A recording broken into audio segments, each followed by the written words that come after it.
I smelled this perfume yesterday. This gentleman was wearing a perfume yesterday. But the perfume smelled like, you know, one of those fragrances that you'd put in a house.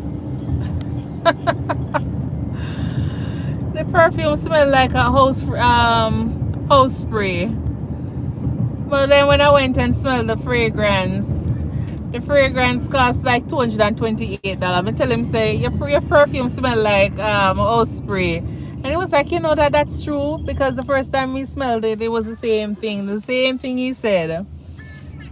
I say, yeah, it smells real good, but not for you to be wearing like oats. Like, I wasn't expecting this to be on you, because it was like in a store. I'm like, what is smelling so nice? What's the name of that fragrance? And he's like, oh, that's a perfume. I'm like, you're wearing it? It's like, yup. I'm like, I thought it was something like you spray inside here, because it smelled like something like a house spray. And he was like, no, that's my perfume. I'm like, okay, all right.